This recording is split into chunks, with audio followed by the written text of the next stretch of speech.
Yes, be ready. Start. Shri Rahul Sripath further submitted that when a delegate is empowered by Parliament to enact a policy and to issue directions which have a statutory force, and when the delegate issues such guidelines having statutory force, such guidelines have to be read as supplement to the provisions of 1949 Act Stop. Section 21 of 1949 Act empowers Reserve Bank of India in the interest of the banking policy to lay down guidelines in relation to advances to be followed by the banking companies. Stop. Thus, the guidelines are issued by the RBI for classification of NPA from time to time as a restructuring measure in order to avoid setbacks in the banking system. Stop. The NPAs do not generate interest and are account receivables. Stop. The object of issuance of NPA guidelines by the RBI is to minimize the problem of credit risk. Stop. The corporate debt restructuring is one of the methods for reducing NPAs, and such restructuring as a matter of banking policy cannot be treated as trading. Stop. One has to keep in mind the object behind enactment of the 1949 Act. Stop. The said guidelines are a part of credit appraisal mechanism. Stop. Dealing in NPAs as part of the credit appraisal mechanism and as a part of restructuring mechanism falls within section 21. Read with section 35A of the 1948 Act. Stop. The obligations under a contract cannot be assigned except with the consent of the premises, and when such consent is given, it is really a novation resulting in substitution of liabilities. Stop.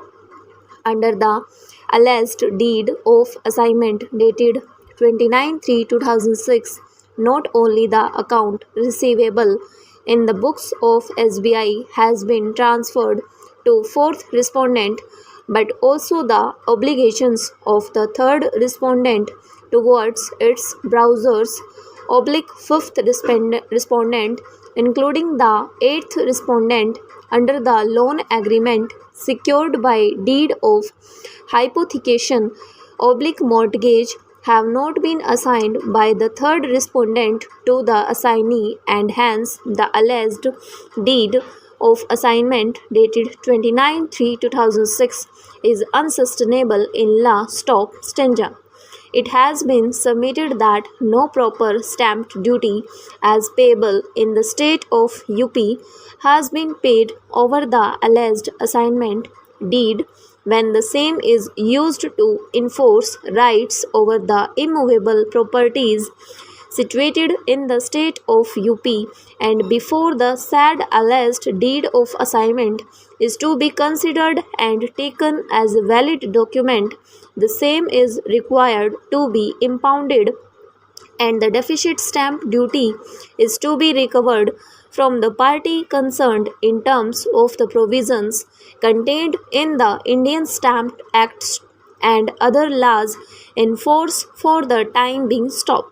The substitution application filed on behalf of fourth respondent was not maintainable, and the third respondent could not be substituted. Stop.